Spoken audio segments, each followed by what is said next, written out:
We are live. Hello, everyone.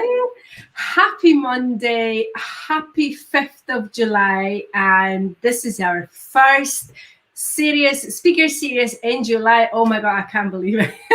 This year has just gone like poof. So before we get started, who are we? What do we do?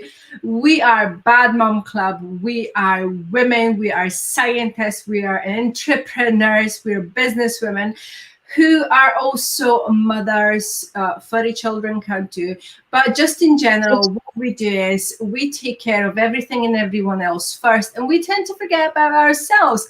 So we decided to break bad. Why do we need to break bad? Because we need balance, authenticity, and understanding that we're deserving of health and happiness in our lives. So every Monday evening at 7 p.m. UK time, we go live with amazing speakers like Jan today, who share with us their expertise. I myself, my name is Dr. Monika. I am a scientist. I have a PhD in genetics and a background in variety of biological sciences. I've been studying nutrition for over a decade, and I really understand it on a very different level than a lot of people do. So the way that I approach nutrition and healthy lifestyle is very different, and this is why I created B.A.D Academy. But my aim here is to bring forward knowledge and to bring forward tools that you can utilize right here, right now, to help yourself break bad. And the aim of these Monday series is for you to get the golden nuggets so that you can use them and make yourself happier, healthier, your life easier. So today with us is fantastic Jan, and she is a mindset transformation coach. Oh my God, English gone today. So Jan, thank you so much for taking the time off from your evening on a Monday, and thank you for joining us with this speaker series. I'm incredibly grateful for your time, and I can't wait for you to tell us all about our topic. But first, who are you? What do you do? And how did you get here? Okay, so I am a mindset transformation coach. I have a background in mental health nursing. So I've been qualified as a mental health nurse for 31 years, which makes me sound really old. But about when my son was, well, before he was born, actually, my youngest is 12, and I've got 3 older children. I decided that actually things weren't quite where I wanted them to be. I wanted to do something else. So in my late 30s, working full time with 3 children, I did a degree. And that led me on then to being qualified enough, or to have a good enough degree to go on and do my psychotherapy training. So I trained as a psychodynamic psychotherapist. That took me about 6 years. Long training, yeah. So a lot of understanding of the mind, the unconscious mind, how your unconscious mind particularly affects the way that you are on a day-to-day basis. Lots of reading of Dr. Freud, and all the works from Freud onwards. So yeah, good understanding of what the mind does. And then more recently, I have trained as a coach, a life coach. And given that my background is in mental health nursing and psychotherapy, why would I not be a mindset coach? Because that's what my area of expertise is. That's beautiful. I mean, I need to ask, you clearly went through a lot of schooling, you've got a lot of expertise, and you've been in this for a very long time. Which of the titles or which of the things that you've done is your favorite? Do you know what I really like? Actually being able to be a coach. I love particularly coaching women, but the fact that I've got the background in psychotherapy means that I can kind of really almost hybridize, I suppose, make a kind of bespoke work for somebody. I can make a bespoke program, if you like, for the specific person, using a little bit of both, which is maybe not completely coaching, but it works for some people. I love it. Love it. I Dig mean, from both. we need to, because the more you learn about mental health or physical health or the combination of both, because we are a combination of both, right? Yeah. The more you learn about it, the more you see that it's not as rigid as, No. you know, just like this or like this, but it's a very big field, and it has so Yeah. many aspects to discover. So one of the aspects in our, you know, mindset, mindfulness, in our mental health in general, is you know, the negativity that we put on ourselves, the stress, a lot of Yeah. things we actually self-impose and we're not even aware of it, isn't it? Yeah. We did in every day. We speak to ourselves in a specific way. It's very difficult to quiet those voices in the head. But one of the things that we do is the way that we think with ourselves. It really impacts the way that we also act and the way that we treat ourselves on a daily basis. One of those is self-sabotage, isn't it? Absolutely. Yeah. So why don't you tell us more about that? I love this topic. Guilty, by the way. I'm really good at self-sabotage as well. I think we all do it to some degree, don't we? And there's lots of different ways that we do it. So I suppose there's no real one way that or one thing that self-sabotage looks like. There's lots of different things. So some of the things might be not giving yourself enough time to do things or do what you need to make changes. And I think particularly in your work, when you're looking at kind of nutrition and helping people to eat better and eat more healthily, that's one of the things that probably is quite powerful, actually. One of the other things that I've come across quite a lot, and I know that I do as well, I'll hold my hands up and say I do this sometimes, is making others responsible for your own behaviour, for your behaviour. And I know I've done this particularly regarding my weight. So, you know, those times when people have peed you off, for want of a better way of putting it, or you've become angry, or somebody's upset you or hurt you, or they've done something that you haven't liked, and you've eaten that bag of crisps, or you've reached for the biscuit tin and you've eaten those, and you're in your mind you're going, I'll show them, I don't need to do what they say I should do. But actually what you're doing is sabotaging yourself. It's nothing to do with them. They don't care if you've sunk a packet of biscuits, do they? So making others responsible for your behaviour is, I think I've seen that quite a lot. And I know that I do that. That's such a good example. I've just wrote a blog today, just published a blog today about emotional eating, which is part of that. So yeah, like eating negative emotions. But yeah, that's the topic for next time. Go on. Absolutely. Yeah. But it fits brilliantly, doesn't it, in self-sabotage? And one of the other things that I see quite a lot, and I've denied this for many, many years, but actually I can't deny it any longer. Perfectionism. Perfectionism is a huge self-sabotage. And there's a couple of different ways that perfectionism affects us. So sometimes it's the person who doesn't want to do anything in steps. So they won't start doing something until they know that their way is clear to get it done completely.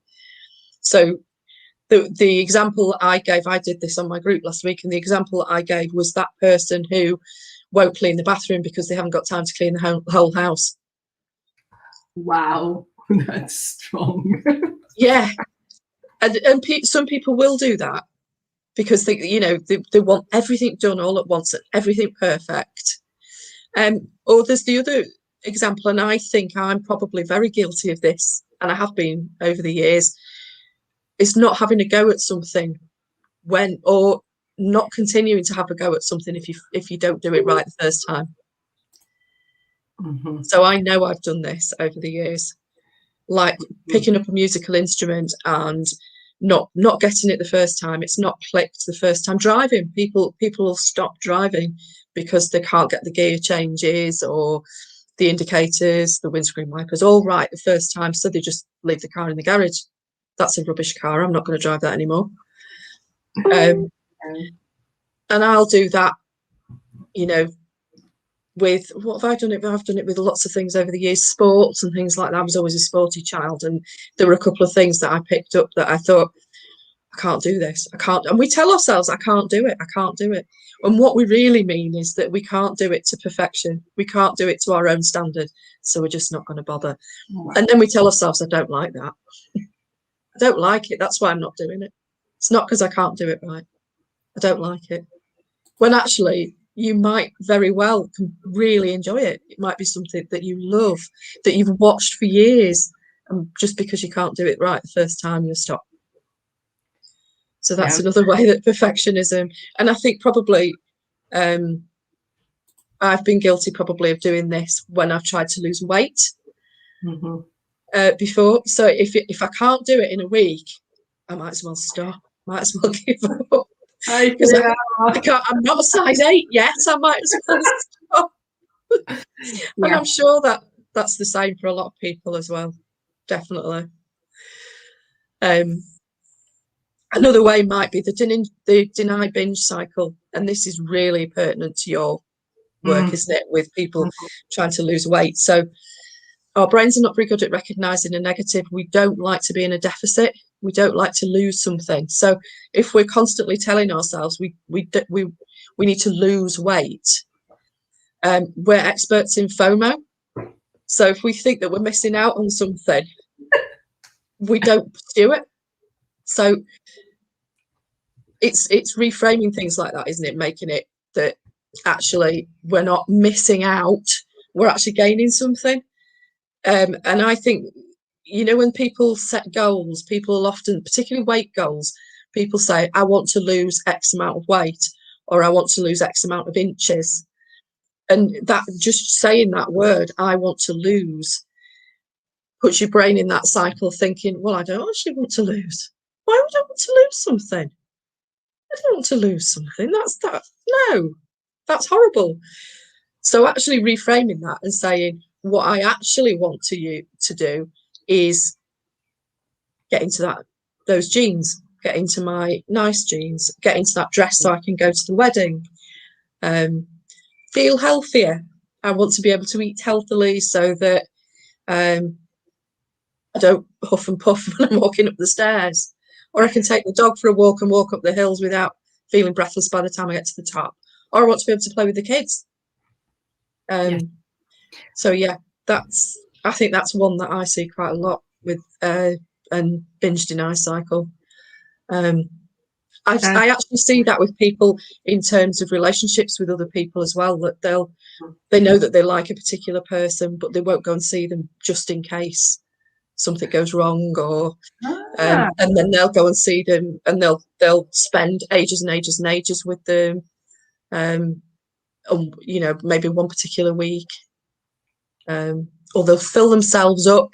They'll binge on something or somebody. They'll binge on a particular emotion and then completely throw it out.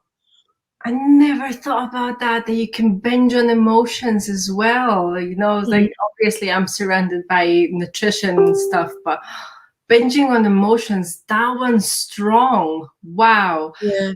So, okay, so we've got a few examples of self-sabotage, right? Where we've got quitting because we failed a few times. We've got blaming others for our own inactions or actions or failures.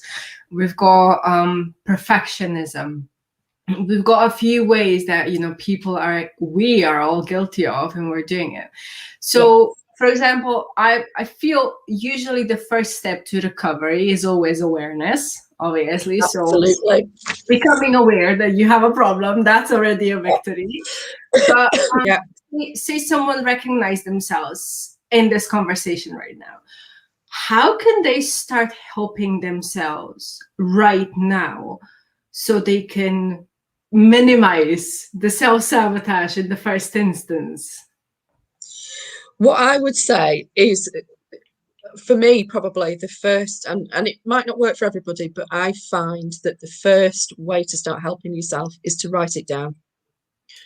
Oh. And for me, what writing down does is it gives you distance between your thoughts and you, if that makes sense. So what's going on in your head and yourself.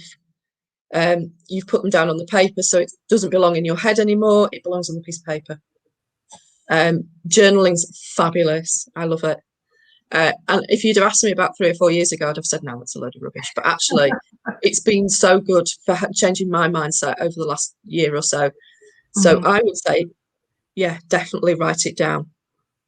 And then becoming more familiar with the emotion behind it, because often we're not as familiar with the emotion that's really there as we think we might be.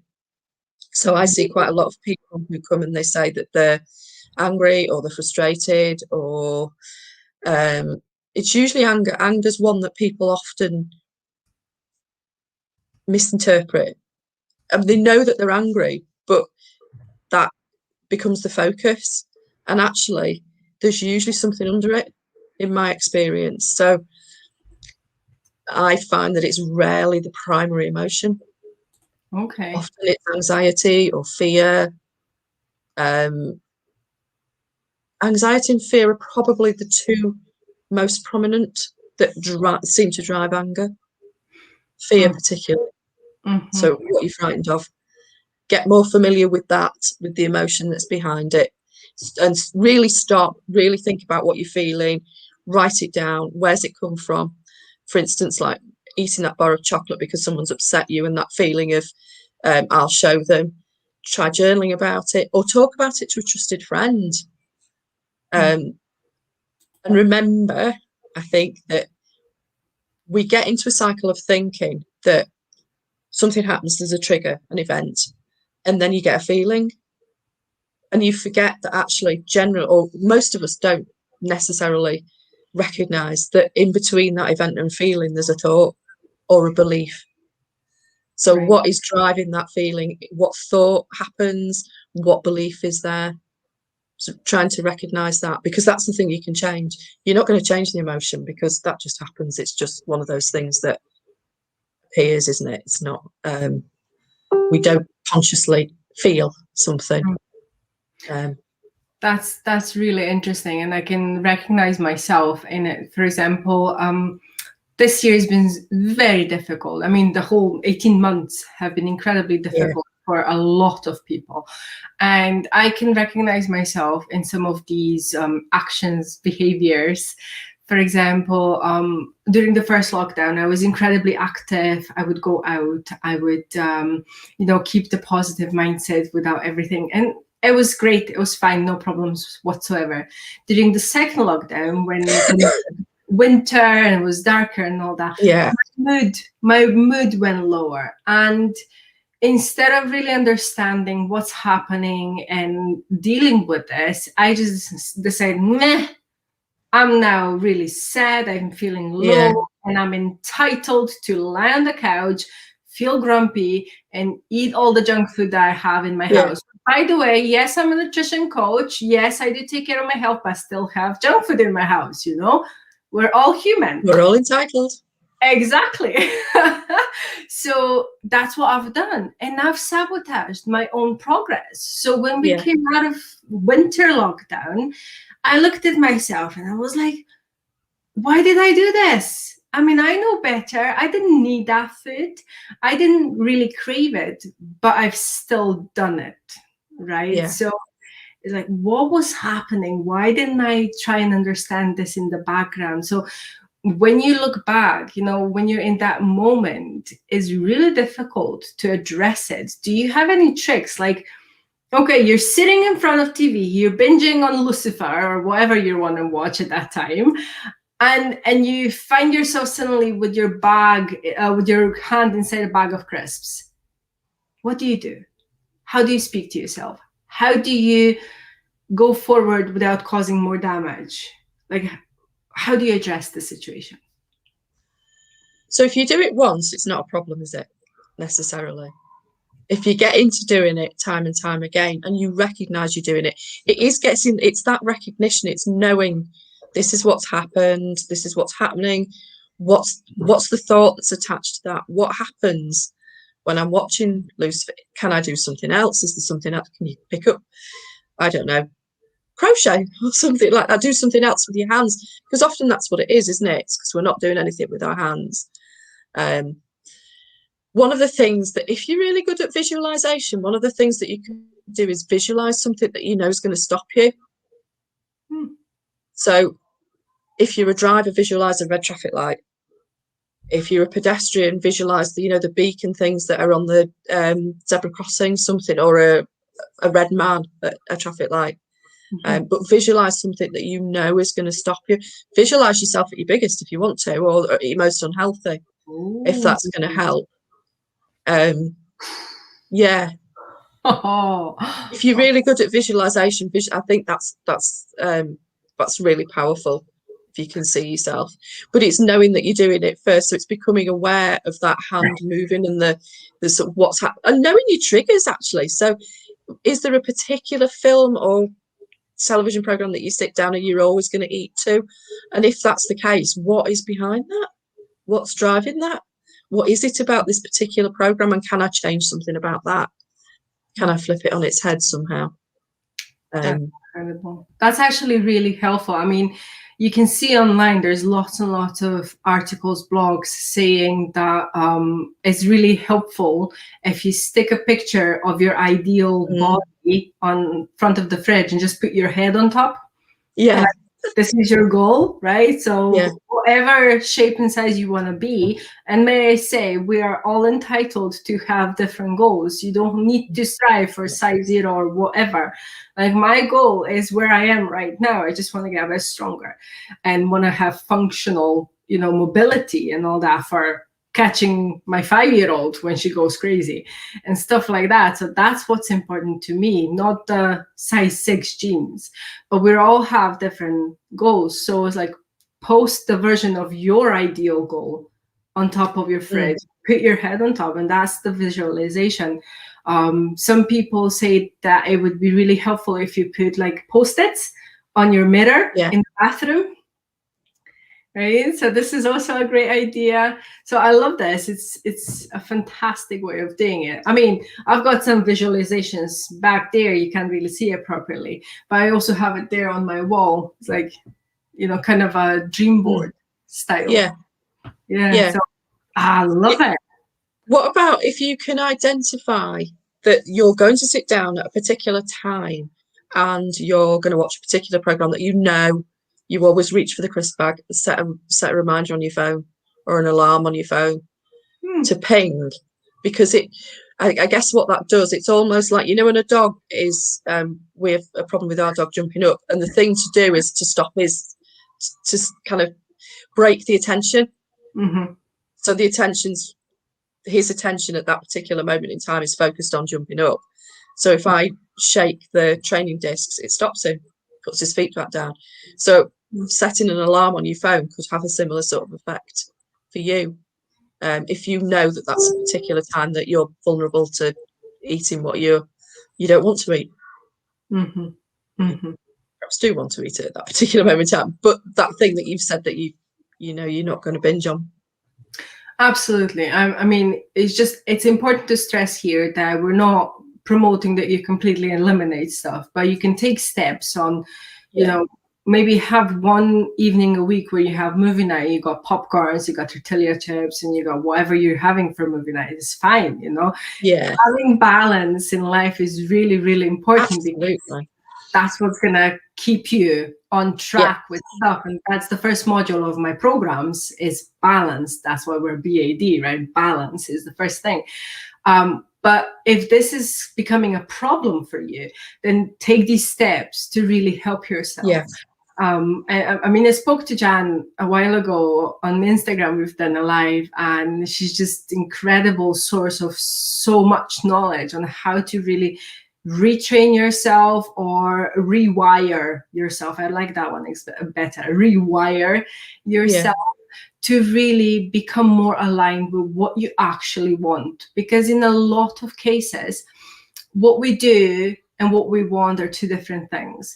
And as women, especially as mothers and partners, we tend to prioritize the other person, right? That's right. So it's going to be, oh, well, but I've got all this stuff in the house because my partner brings it in. So then I just participate in his behaviors. That's right. Or I've got a sweetie drawer because my children want it. But do you need it? You know, Yeah. I hear it over and over again. I do this because of my partner or because of my children, or we go to family functions and my family forces me, and all these kind of things. But does it have to be like that? It doesn't. And do you want that? That's where you need to really understand. Yeah. Yes. One of the ways to do that is using the 5-second rule. Huh. So Okay. I've used this with people who self-harm, or I think they use it with eating disorders sometimes as well. So it's about, again, it's about breaking that attention. It's about breaking that focus or focus of attention. So if you think that you want something, say, I'm going to wait, I'm going to count 5 seconds or 5 minutes even. And 5 minutes is probably better for an adult, a human adult. If I still want it in 5 minutes' time, then I want it, so I'll have it. Most of the time, you go away and do something completely different. So you might go away and clean your teeth, or go away and clean the bathroom, or something that you can do in 5 minutes and come back. And if you still want it, that's fine. That's perhaps something that you really do want. But most of the time, we don't. So you're breaking that focus, and by breaking the focus, you generally, your attention goes completely away from it, and you forget actually to go back in 5 minutes' time. I know I've done that. I've thought that I've wanted something, then I've gone off and done something else, and I've forgotten what it. There we are. Back again. No problem. I am just like loving this. This is so helpful. There's simple tricks and there's simple tiny things that you can do on a daily basis, really, to help yourself. But the first thing, as we mentioned already, is the awareness. So when you watch this on replay, or if you're watching this live, really ask yourself, are you sabotaging your own success? Are you actually doing these things that are not taking you closer to what you really want? Because in a lot of cases, like I said, what you want and what you're doing are not aligned. So really have a conversation with yourself, or better yet, have a conversation with your someone, advisor, friend, coach, whatever, Jan, me, you know, someone who's going to be impartial, and they're going to really, you know, poke you a little bit. Is this what you want? Because your actions and what you're saying that you want are not aligned. So how can you align this? And when you align them, then you are going to be better at recognizing your behaviors, and you'll be able to really address them and self-sabotage less. Not saying that you're going to stop it completely, because hey, even Jen and I did. We're all human. It's part of life. It's fine. But having those tools, just like I teach at my academy, having the tools to really understand and then go back to where you want to be, and really catch yourself in the moment and go back to keep doing what you're meant to be doing. That is what is worth, you know, the weight in gold. Absolutely. So I can't thank you enough, Jan. This was an incredible episode. Do you have any last words that you want to share with the audience before we wrap it up for today? One of the things that I did want to say is to make sure that you do some self-care, self-love activities, and make sure that you develop those and figure them into your day. So if you use a diary, put them in your diary. Make sure that they're there, and put yourself first. At least once a day. I couldn't agree more with that. That's the essence of Bad Mom Club. Okay, so we need to recruit Jan into Bad Mom Club, honestly, because this is just incredible. Thank you so much. What we're gonna do is I'm gonna collect Jan's links, and I'm gonna make sure that our post it together with this video on the social media streams where we are. So right now you can see us on Facebook page, Dr. Monika Gostic. You can see us on my personal profile on LinkedIn, Dr. Monika Gostic. And you can also see us live on my YouTube channel. Guess what? Dr. Monika Gostic. So if you're looking for us, find any of those 3 channels and make sure you subscribe so that you can follow us, that you can get Jan's links in the comments. And of course, make sure that you get in touch with her because she is absolutely lovely lady, full of knowledge, as you have seen. And she will definitely be able to help you with self-sabotage or any other mindset tricks that we tend to do to ourselves. Thank you again for being with us. This was absolutely incredible. And I'm so looking forward to talking to you about getting you on a workshop program so that we can expand this conversation onto 2 hours and really make people work and dive deep into their subconscious and for them to stop sabotaging themselves. What do you say? Brilliant. Thank you. Fantastic. Have a fantastic rest of the Monday. Thank you, everyone, for tuning in. And I'll see you next week with our next amazing guest speaker coming soon. Bye-bye. Bye.